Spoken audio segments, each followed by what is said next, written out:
Welcome, dear students. In this session of determinant, we learn about value of a determinant. देखें आप लोग, ये कोई डिटर्मिनेंट है बेटा, 3/3 ऑर्डर.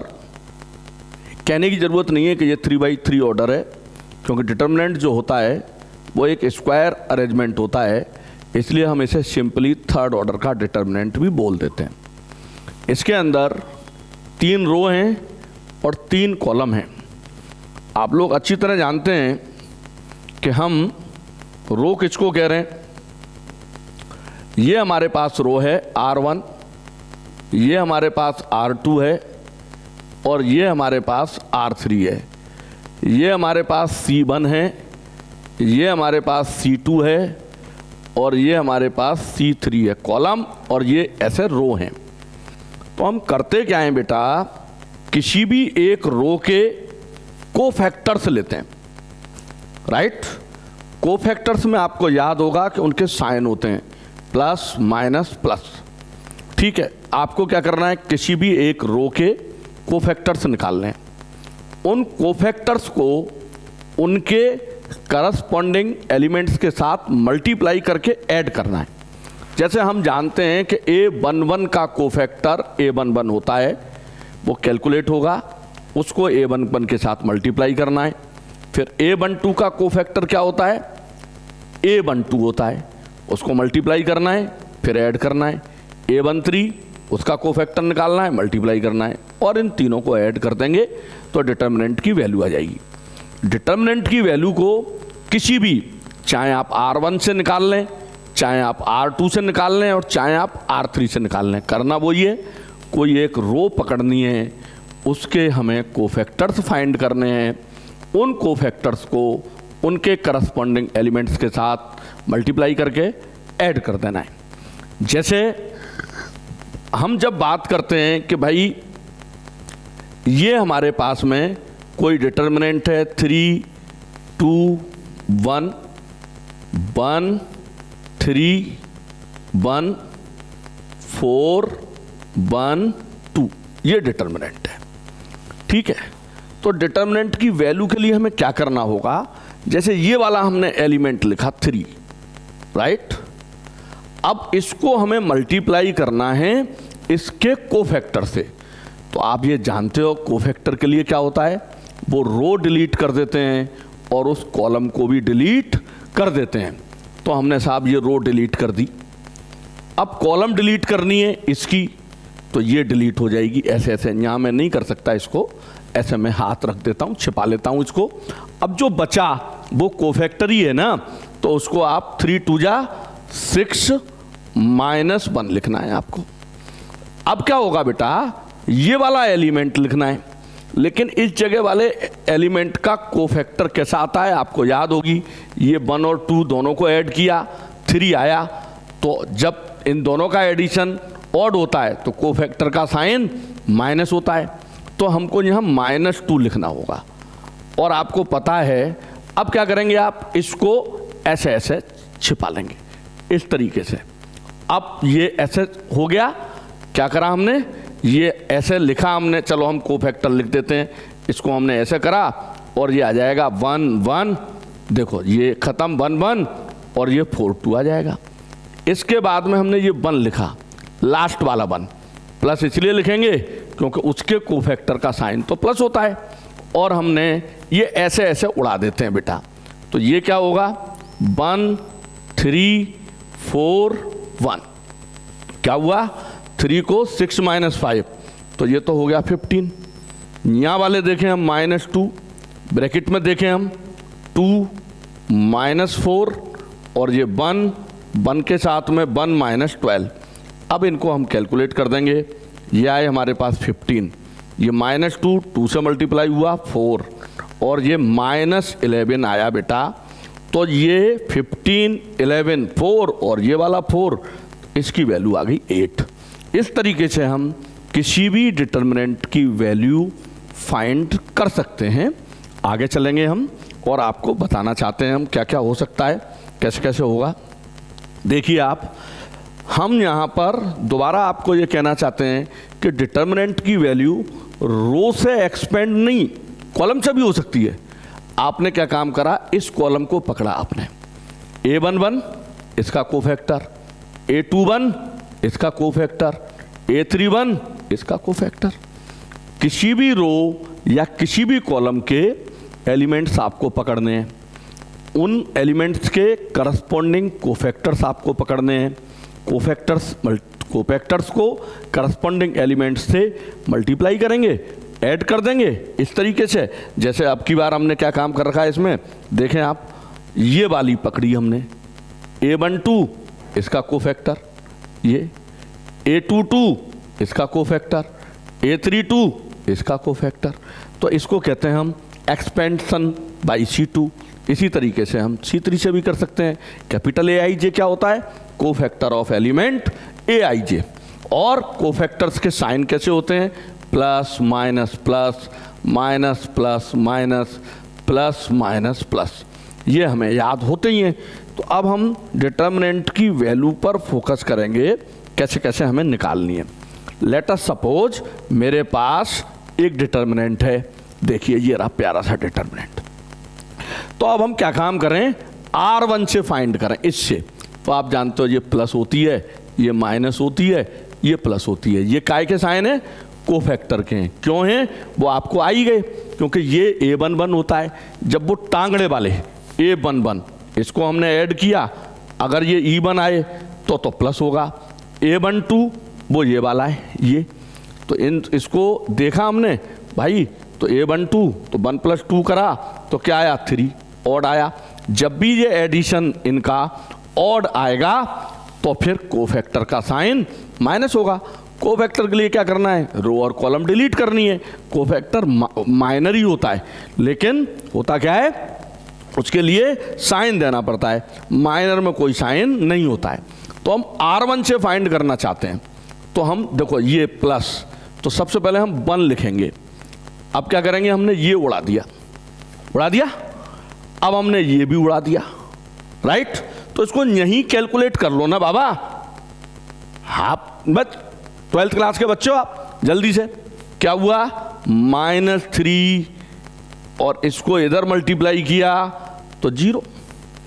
अब लिखेंगे हम माइनस, क्योंकि यहां वाले कोफैक्टर का साइन माइनस होता है। ये एलिमेंट अपने आप में माइनस है ना माइनस, तो यहां -2 लिखूंगा मैं। तो अगर मैं माइनस इंटू -2 लिखता हूं तो उससे तो भला ये है कि मैं यहाँ 2 ही लिख लूं, ठीक है ना। करते क्या है, रो उड़ा देते हैं और ये कॉलम उड़ा देते हैं। तो अब ये तैयार हो गया ना एक छोटा सा माइनर, इसको क्या कहते हैं, माइनर। क्या बोलते हैं इसको, बच्चा, ठीक है, नाबालिग, छोटा। भाई ये बड़े वाले डिटर्मिनेंट का माइनर ही तो है, बच्चे ही तो है, ठीक है ना। तो कैसे निकालते हैं हम, रो और कॉलम उड़ा देते हैं। अब ये रो उड़ा दी, कॉलम उड़ा दी। अब ये यही दिखाई दे रहा था, इसको ऐसे ऐसे लिखने की क्या जरूरत थी, टाइम खराब करें। ये 3 को मल्टीप्लाई किया -1 से, ऐसे, तो क्या आया, -3। फिर माइनस लगाते हैं, फिर इनको मल्टीप्लाई करा, देखने की जरूरत ही नहीं है बाबा, 0 आ गया। लास्ट में हम किसको लेते हैं, लास्ट में हमको लेना है, किसको लेंगे बताओ आप, लास्ट वाले एलिमेंट को, इसको 1 को, ये वाला। तो इनके साइन कैसे होते हैं, प्लस माइनस प्लस। तो हमने इस 1 को पकड़ा, यहाँ पर हमने लिखा +1, और हमें अब इसका कोफैक्टर लेना है। तो ये उड़ा दिया, ये उड़ा दिया, 1 तो गया बेटा, ये क्या हो गया, 6 - 15, 6 - 15, 6 - 15 क्या हुआ जी, -3। ये क्या हुआ, -6। 6 - 15 कितने हुए, -9। टोटल क्या आया हमारा, -18। ये किससे आया हमारा, R1 से। किसकी हेल्प से करा हमने, R1 से। हमने तो ये कहा था कि ये काम R2 से भी हो सकता है, यही काम R3 से भी हो सकता है। अच्छा एक बात बताओ, मैंने कहा 39 × 0, 0 ही आएगा ना। मैंने कहा था 144 × 0, दिमाग ही नहीं लगाना 0। इसका मतलब क्या होता है, किसी भी नंबर को 0 से मल्टीप्लाई करना सबसे आसान है। तो हम क्या काम करते हैं बेटा, उस रो और कॉलम को देखते हैं जिसमें ज़्यादा से ज़्यादा ज़्यादा से ज़्यादा जीरो होते हैं, क्योंकि हमें करना क्या होता है, एलिमेंट को मल्टीप्लाई करना है कोफैक्टर से। तो जो एलिमेंट जीरो होगा तो उसका कोफैक्टर निकालना ही नहीं है, zero into so and so, cofactor कुछ भी आए तो हमें ढूंढना ही नहीं है। अब आओ आप, हम ये याद रखना कि ये -18 आया है, सब लोग याद रखें, ठीक है, -18 आया है। अब हम इसकी हेल्प से निकालेंगे। देखो भाई साहब, इसमें जीरो है तो हमें क्या काम करना है, ये 3 लिखना है, लेकिन यहाँ मैं -3 लिखूंगा। क्यों लिखूंगा, क्योंकि मैं जानता हूँ plus minus plus, minus plus minus, यहाँ पर जो डिजिट है उसका कोफैक्टर माइनस होता है, इसलिए -3 लिखूंगा। अब क्या काम करना है, इसकी चर्चा करनी है मुझे। तो ये रो और कॉलम, रो उड़ गई, कॉलम उड़ गई। जो दिखाई दे रहा है वो ये दिखाई दे रहा है आपको, -2 1 2 -1। तो बेटा ये तो नहीं दिखाई दे रहे थे, ऐसे ऐसे क्रॉस आ जाते, ऐसे क्या जरूरत थी, 2 लिख लिया आपने और ब्रैकेट लगाया, 2 लिखा, इसका मल्टीप्लाई किया। मैंने देहाती में समझाया था, नीचे से ऊपर जाते हैं, हाँप जाते हैं, एनर्जी लॉस होती है, इसलिए माइनस लगा देते हैं, तुक्का। ठीक, अब किसको लिखेंगे, इस वाले 3 को, ये वाला 3, इसका साइन कैसा है, प्लस, ऐसे ऐसे उड़ाया, +3 लिखा था, लिखा, फिर क्या करा, ये भी उड़ा दिया। तो अब हमारे पास कौन आ रहा है, देख करके बताओ आप, साफ दिखाई दे रहा है आपको कि ये आ रहा है 1 1, ठीक है, 1 1 1 1 5 -1। कैसे मल्टीप्लाई करते हैं, ऐसे, ये यहाँ भी दिखाई दे रहा था, -1, ये लिखा हमने ब्रैकेट में, फिर माइनस लगाया अपनी जेब से, इनका मल्टीप्लाई किया, -5 हो गया। अब लास्ट में क्या आएगा, 0, और हम बन गए बेटा हीरो, क्योंकि 0 के साथ तो कुछ करना ही नहीं है, काय को ढूंढेंगे कोफैक्टर, ढूंढ भी लिया हमने 40.5 पौने 45, तो मल्टीप्लाई तो 0 से करना है ना, कहानी खत्म। इसलिए ज़्यादा ज़्यादा 0 वाली लाइन ढूंढते हैं हम। अब आंसर देखो बेटा, ये तो 0 हुआ, ये -63 -18 हो गया ना, तो यही तो हमको चाहिए था। हाँ, यही तो हम आपको समझाना चाहते हैं कि बेटा डिटर्मिनेंट की वैल्यू किसी भी रो, किसी भी कॉलम से फाइंड की जा सकती है। आगे देखते हैं और आपको समझाते हैं। ठीक, आप तो आनंद लेते रहे। देखें अब आप, हम इससे भी कैलकुलेट कर सकते थे, इस कॉलम से। ठीक है, ये कॉलम कौन सी है, C3, और लिखते हैं expansion by C3, expansion by C3, expanding with the help of column 3।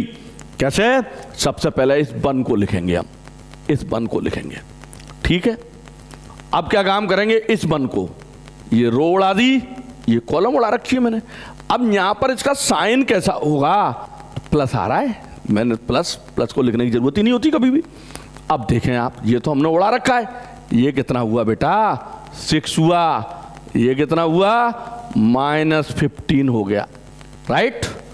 अब इस प्लस के बाद में ये 0 आएगा, हम तो इससे एक्सपेंड करना चाह रहे हैं, ये 0 आएगा। तो हमें क्या काम करना है, हमको पहले 0 लिखना है, तो ये प्लस है तो ये -0 आएगा।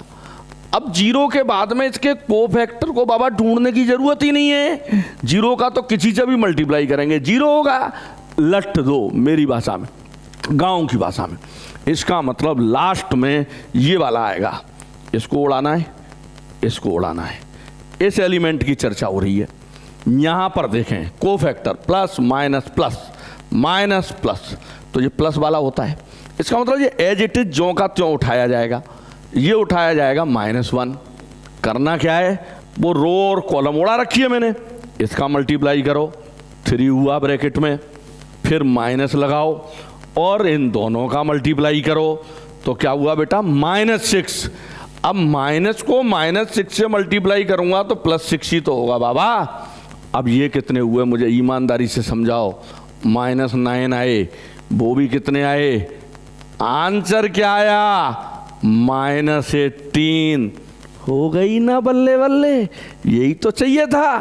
तो आप जो है डिटर्मिनेंट की वैल्यू किसी भी रो और किसी भी कॉलम की हेल्प से फाइंड कर सकते हैं, लेकिन मजेदारी कब है, उस रो से या कॉलम से फाइंड करने में जिसमें सबसे ज्यादा 0 हो। मैंने लिखा 352 1 3 7 500 लिखा मैंने। अब जो कम जानकार बच्चा है, जो हमारे से नहीं पढ़ा, वो R1 से एक्सपेंड करेगा, और जो पढ़ा लिखा बच्चा है वो इस R3 से एक्सपेंड करेगा। R3 से सबसे पहले वो यहाँ 5 पर पहुंचेगा, इसकी वैल्यू, तो वो देखेगा इसका कोफैक्टर कैसा होता है। तो भाई देखो, ये तो प्लस होता है, फिर याद हो माइनस होता है, फिर प्लस होता है। प्लस नहीं लिखा जाता, प्लस तो प्लस ही है, ठीक है। अब क्या हुआ, ये एलिमेंट लिखा जाएगा, इसके बाद इसके कोफैक्टर से मल्टीप्लाई होगा। मल्टीप्लाई के लिए डॉट लगा दी हमने। रो को उड़ा देते हैं, कॉलम को उड़ा देते हैं। क्या आया 35, क्या आया 6। अब 5 को 29 से मल्टीप्लाई करना है। आप लोग तो कैलकुलेटर चलाओगे, मैं तो क्या काम करूंगा, 290 का आधा कर दूंगा। पुराने ज़माने का आदमी हूँ, मेरे ज़माने में कैलकुलेटर थे ही नहीं। आपके तो मोबाइल में हैं भाई, बड़े आदमी हो आप, कुछ समझे कैसे निकाला मैंने। मैं तो उस रो और कॉलम को पकड़ूंगा जिसमें सबसे ज़्यादा जीरो होंगे। 5 0 7 1 0 3। तो मैंने ये देख लिया है कि C2 में सबसे ज़्यादा जीरो हैं। C2 ये रही, ये रही। तो मैं क्या करूँगा, C2 से एक्सपेंशन करूँगा, और कैसे करूँगा देखें आप, इक्वल टू लगाऊंगा। C2 के एलिमेंट्स लिखने, तो मैंने साहब -5 लिखना है, लेकिन ये एलिमेंट है, उसके बाद मुझे उसका कोफैक्टर देखना है। तो मुझे पता है कि ये प्लस के बाद यहाँ माइनस होता है, तो मुझे यहाँ माइनस लिखना था, तो इसलिए माइनस इंटू माइनस, तो क्या हो गया प्लस, इसलिए ये 5 इस जगह का, यहाँ जो भी एलिमेंट लिखा होता है उसका साइन चेंज करके लिखना है। ये रो उड़ा दी, ये कॉलम उड़ा दी, बचा कौन, 5 7 1 3, 5 7 1 3। 5 को मल्टीप्लाई करना है 15 - 7 से, 5 × 8, आंसर आ गया 40। अंडरस्टैंड। तो हम डिटर्मिनेंट की वैल्यू फाइंड कर लेते हैं, बड़ा आसान बात है, कोई प्रॉब्लम नहीं है। लेट अस सपोज अब हम जीरो नहीं दे रहे, 2 - 3 2, फिर हमने लिखा 1 4 3, फिर लिखा हमने 3 1, और यहाँ 1 लिख दिया हमने। साहब ये कोई डिटर्मिनेंट है प्यारा सा। अब हम कह रहे हैं बेटा इसकी वैल्यू बताइए। आपने कहा यस सर। तो हम ऊपर वाले से ही बताते हैं, R1 से इसकी वैल्यू को R1 से सेट करते हैं। सबसे पहले 2 लिखेंगे, फिर उसका कोफैक्टर आता है बेटा। तो हमने आपको क्या समझा रखा था, कैसे करते हैं कोफैक्टर के लिए, बोलो आप। हम वो रो उड़ा देते हैं, ऐसे ऐसे ऐसे उड़ा दी। अब मुझे इस 2 का लिखना है, तो बेटा मैं यहाँ हाथ रखते ही गजब हो जाएगा मेरा। आप तो कॉपी पर रख सकते हो, मैं नहीं रख सकता मेरे डिजिटल बोर्ड पर। तो ऐसे समझोगे आप, ये 4 × 1, टेढ़े चलो, 4 × 1, 1 × 3 -3। अब माइनस आता है, क्यों आता है, क्योंकि इस जगह का जो कोफैक्टर होता है वो माइनस होता है। इस माइनस को लिखने के बाद इस एलिमेंट को लिखा जाएगा जो -3 है।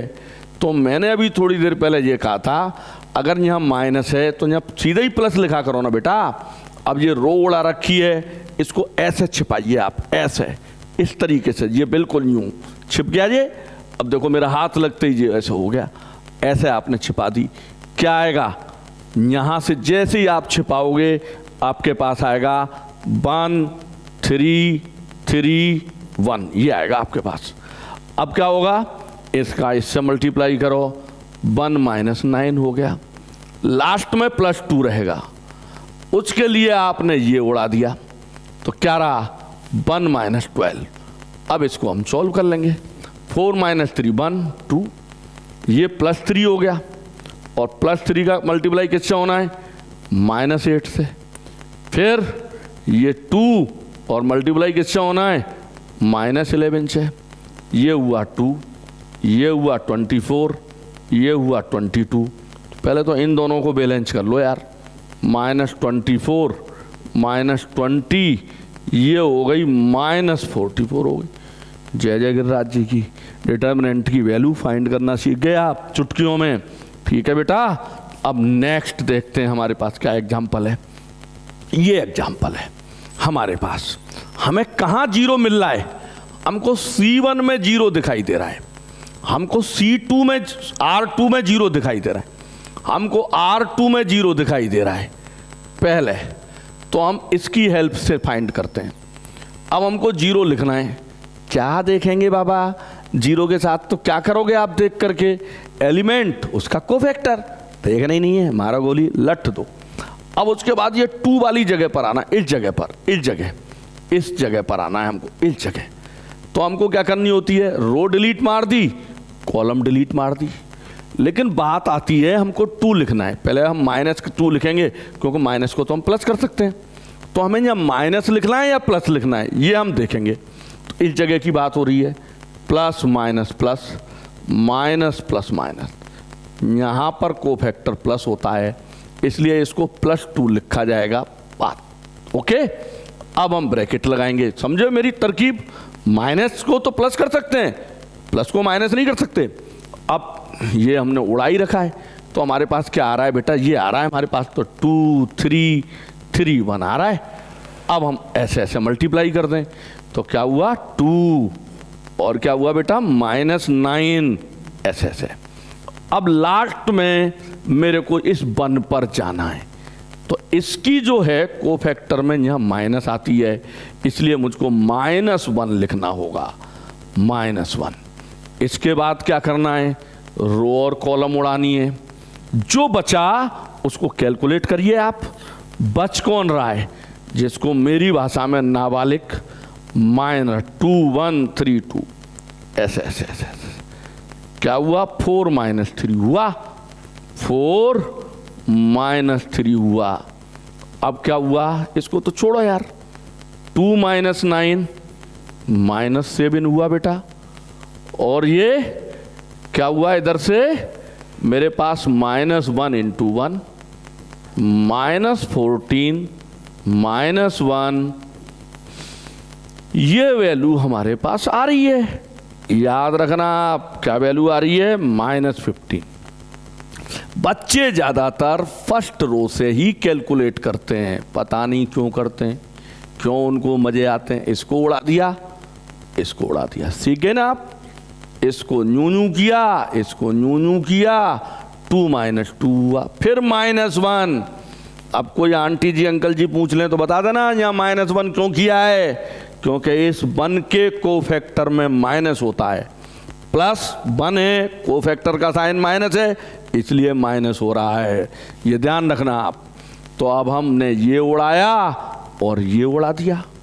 अब इनको मल्टीप्लाई करेंगे तो क्या हुआ, 0 -3 माय डियर, ऐसे ऐसे। फिर इस 3 को लिखेंगे +3, इसके कोफैक्टर को पकड़िए, पकड़ा पकड़ा, प्लस है, इसको मल्टीप्लाई करेंगे, 0 हुआ, और क्या हुआ, -6 हुआ, ये गया ऐसे। तो बेटा ये क्या हुआ, 0, ये क्या हुआ 3, -18 हुआ, और ये -15 आंसर आ गया। पहले भी तो यही आ रहा था, समझे। R1 से बच्चा करता है, या फिर बच्चा जिस रो में ज़्यादा 0 हो उससे करता है। 5 4 3 1 0 0 3 2 1। किस में 0 ज़्यादा हैं, R2 में ज़्यादा हैं।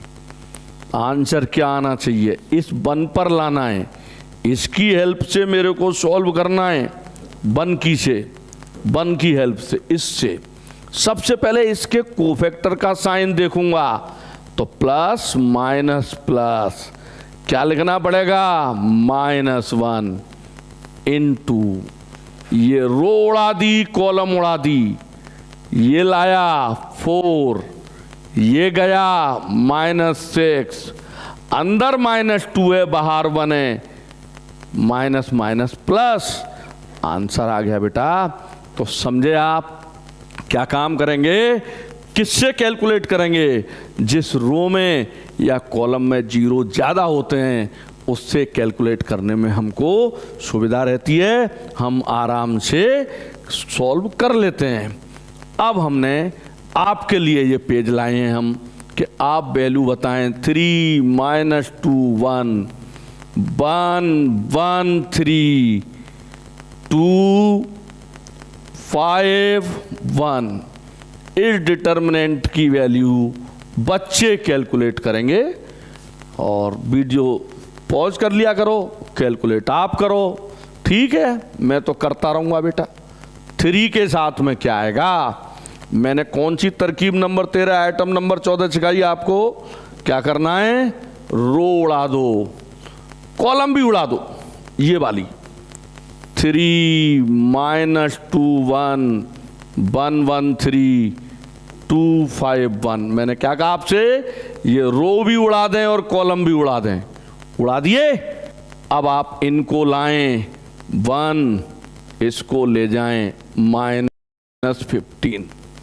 इसके बाद आपको माइनस लगाना है, कोफैक्टर के साइन होते हैं plus minus plus, minus plus minus, plus minus plus. दिन के बाद रात होती है, रात के बाद दिन होती है, प्लस के बाद माइनस, माइनस के बाद प्लस।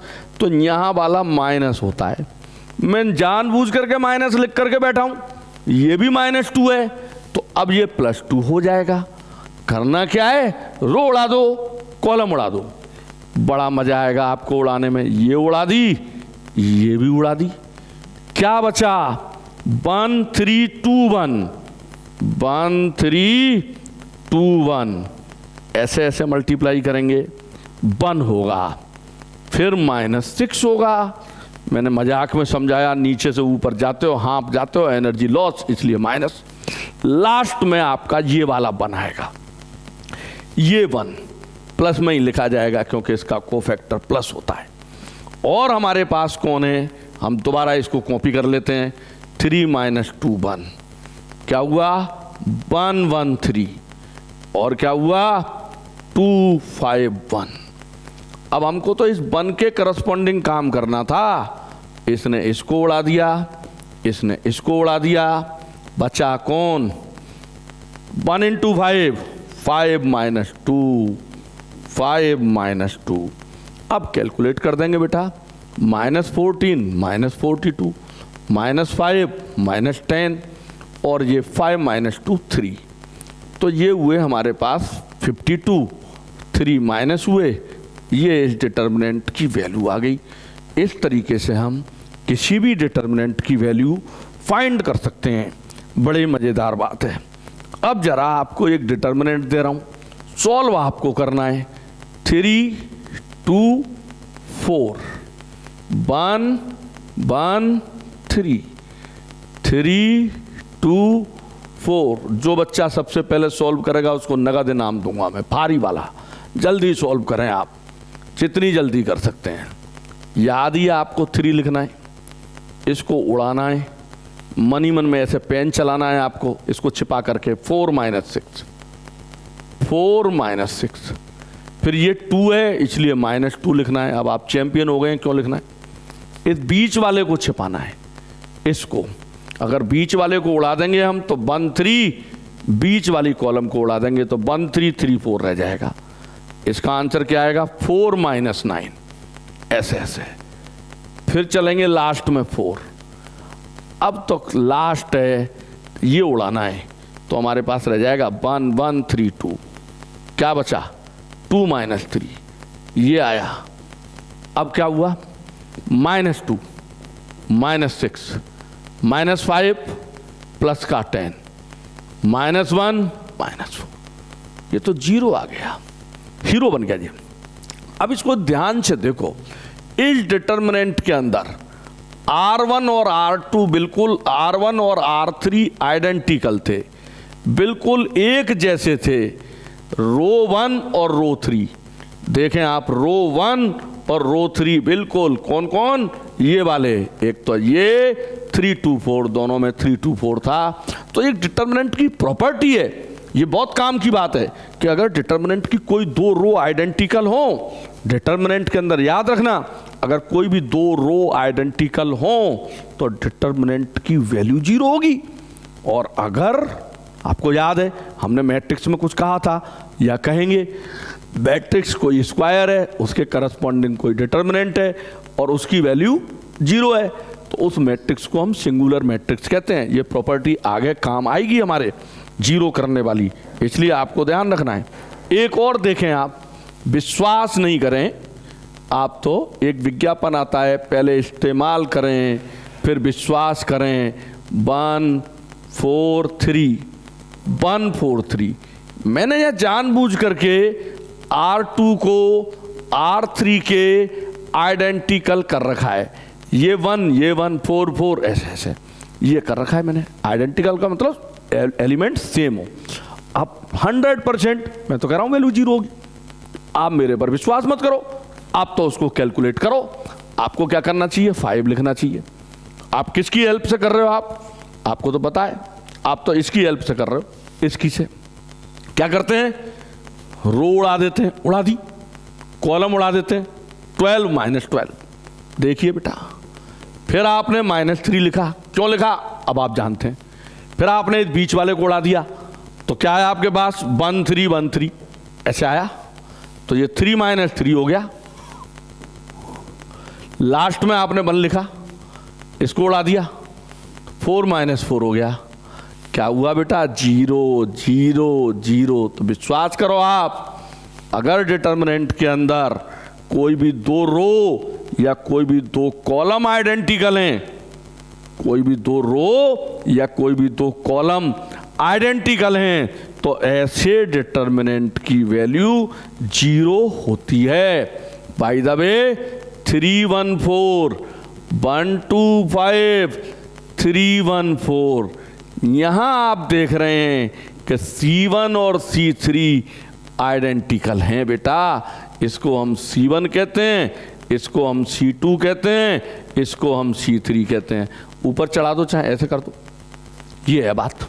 हमने तो कहा इसकी वैल्यू 0 होती है, हम तो कह रहे हैं आप विश्वास ही मत करो, ठीक है ना। आप तो कैलकुलेट करो, आप करें 3 लिखेंगे, ठीक है। किससे एक्सपेंशन कर रहे हैं, R1 से, R1 से एक्सपेंशन कर रहे हैं हम, कर दें जल्दी। 3 लिख दिया हमने, रो उड़ा दी, कॉलम उड़ा देंगे। उड़ाने के बाद कौन बचे हमारे पास, 2 1 5 4, तो क्या है हमारे पास 8 -5 लिख दिया हमने। फिर हमने -1 लिखा, -1 के लिए हमको ये उड़ाना है, ऐसे ऐसे।